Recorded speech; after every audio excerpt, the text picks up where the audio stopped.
നമസ്കാരം. ഈസി നേഴ്സിംഗിന്റെ പുതിയ വീഡിയോയിലേക്ക് എല്ലാവർക്കും സ്വാഗതം. ഇന്ന് നമ്മൾ ഡിസ്കസ് ചെയ്യുന്ന ടോപ്പിക്കാണ് ഏട്രിയൽ ഫിബ്രിലേഷൻ അഥവാ AFib.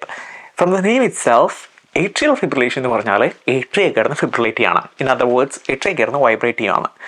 ECG നോക്കുവാണെങ്കിൽ നമുക്ക് എന്ത് കാണാൻ പറ്റും? ഏട്രിയ കോൺട്രാക്ട് ചെയ്യുമ്പോൾ നമ്മൾ കാണുന്ന ECG വേവ് എന്താണ്? P വേവ് അല്ലേ?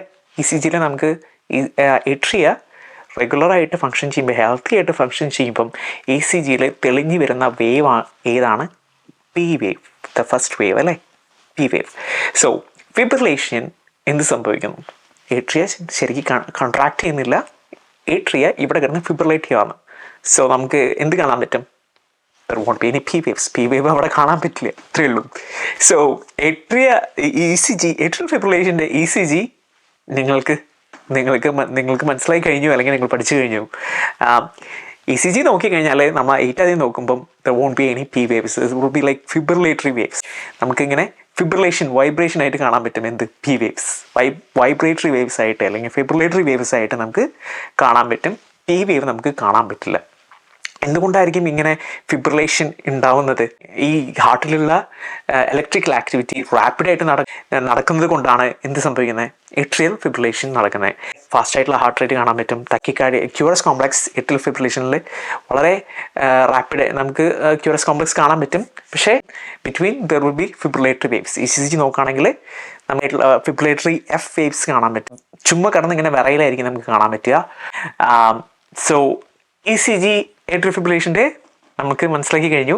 ഇനി എങ്ങനെയാണ് ഈ ഏട്രിയൽ ഫിബ്രിലേഷൻ എങ്ങനെയായിരിക്കും നമുക്ക് വരാൻ കാരണം? പേഷ്യൻസ് വിത്ത് ഹാർട്ട് കണ്ടീഷൻസ്, ഹാർട്ട് അറ്റാക്ക്, അല്ലെങ്കിൽ പേഷ്യൻറ്റിന് ഓപ്പൺ ഹാർട്ട് സർജറി ഉണ്ടായി, ഇങ്ങനെയുള്ള പേഷ്യൻസിന്, COPD ഉള്ള പേഷ്യൻസിന്, സ്ലീപ്പ് ആപ്നിയ ഉള്ള പേഷ്യൻസിന്, ഇങ്ങനെയുള്ള പേഷ്യൻസിനൊക്കെ നമുക്ക് എന്ത് കാണാൻ പറ്റും? ഏട്രിയൽ ഫിബ്രിലേഷൻ കാണാൻ പറ്റും. ഏട്രിയൽ ഫിബ്രിലേഷൻ്റെ മാനേജ്മെൻറ്റ് എന്താണ്? അപ്പം സാധാരണ പേഷ്യൻ്റ് സ്റ്റേബിളാണ്, പേഷ്യൻറ്റിന് സിംറ്റംസ് ഒന്നും ഇല്ലെങ്കിൽ നമുക്ക് പേഷ്യൻറ്റിനെ മോണിറ്റർ ചെയ്താൽ മതി. Maybe it will resolve by itself. അത് തന്നെ ശരിയായിക്കോളും. ഇനി ഇൻ കേസ് ഇത് തന്നെ ശരിയാവണില്ല, അല്ലെങ്കിൽ പേഷ്യൻറ്റിന് ലോ കാർഡിയാക് ഔട്ട്പുട്ടാണ്, പേഷ്യൻ്റ് സിംറ്റമാറ്റിക് ആണ് എന്നുണ്ടെങ്കിൽ പേഷ്യൻറ്റിനെ നമുക്ക് ട്രീറ്റ് ചെയ്യണം. എങ്ങനെയാണ് പേഷ്യൻറ്റിനെ ട്രീറ്റ് ചെയ്യുന്നത്? നമുക്ക് ഇവിടുത്തെ പ്രശ്നം എന്താണ്? ഏട്രിയ കിടന്ന് ഫിബ്രിലേറ്റ് ചെയ്യണം, വൈബ്രേറ്റ് ചെയ്തുകൊണ്ടിരിക്കുകയാണ്. ഇതിനെ നോർമൽ സൈനസ് റിതത്തിലേക്ക് ആക്കണം അല്ലേ? നോർമൽ സൈനസ് റിതം എന്ന് പറഞ്ഞാൽ ഏട്രിയ ശരിക്കും കോൺട്രാക്ട് ചെയ്യണം. ഈ ട്വിച്ചിങ് മാറി ഈ സാധനം മര്യാദയ്ക്ക് കോൺട്രാക്ട് ചെയ്താലാണ് നമുക്ക് എന്ത് ചെയ്യാൻ പറ്റുക? ഫിബ്രിലേഷൻ റിവേഴ്സ് ചെയ്യാൻ പറ്റുക, നോർമൽ സൈനസ് റിതത്തിലേക്ക് കൊണ്ടുവരാൻ പറ്റുക. അതിന് നമുക്ക് എന്താണ് ചെയ്യാൻ പറ്റുക? ഒരു കാര്യം നമുക്ക് ചെയ്യാൻ പറ്റുന്നത് ഇലക്ട്രിക്കൽ കാർഡിയോവേഷനാണ്. ഇലക്ട്രിക്കൽ കാർഡിയോവേഷൻ എന്ന് പറഞ്ഞാൽ എന്താണ്?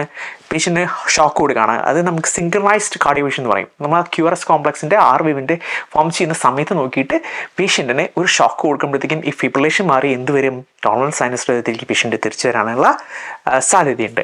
ഒരു മാനേജ്മെൻറ്റ് അതാണ്.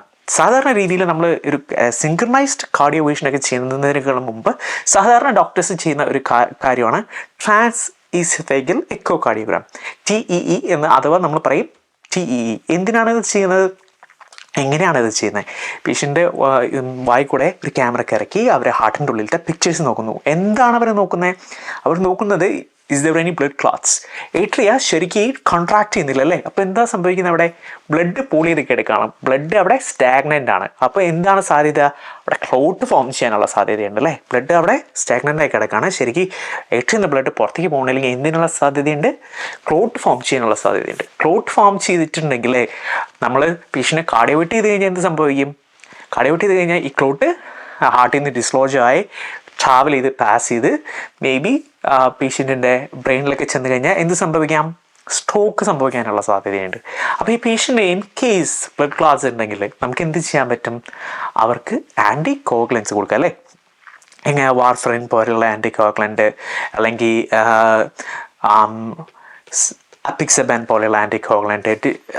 Doctor will decide based on the patient's condition, അല്ലെങ്കിൽ ക്ലോട്ടിൻ്റെ സൈസൊക്കെ അനുസരിച്ച് അവർക്ക് ചിലപ്പം ഹെപ്പറിൻ ട്രിപ്പ് കൊടുക്കുക, അല്ലെങ്കിൽ അത് ഡോക്ടർ തീരുമാനിച്ചോളും. അപ്പം മാനേജ്മെൻറ്റ് ഇതാണ്. അവർക്ക് ക്ലോട്ട് ഉണ്ടെങ്കിൽ അവർക്ക് ആദ്യം നമ്മൾ എന്ത് ചെയ്യണം?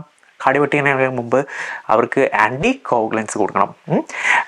അതല്ലാതെ നമുക്ക് കെമിക്കൽ കാർഡിയോവേഷൻ എന്ന് പറഞ്ഞു കഴിഞ്ഞാൽ നമ്മുടെ മരുന്നുകൾ വെച്ചിട്ട് പേഷ്യൻറ്റിൻ്റെ ഈ കണ്ടക്ഷൻ കൺട്രോൾ ചെയ്യാനായിട്ട് നോക്കുക എന്ന് പറഞ്ഞാൽ ഈ ഇലക്ട്രിക്കൽ ആക്ടിവിറ്റി സ്ലോ ഡൗൺ ചെയ്യാൻ നോക്കുക. ഫിബ്രിലേഷൻ കറക്റ്റ് ചെയ്യാൻ നോക്കാനായിട്ട് നമുക്ക് എന്തൊക്കെ മരുന്നുകളാണ് സാധാരണ അവർ യൂസ് ചെയ്യുന്നത്?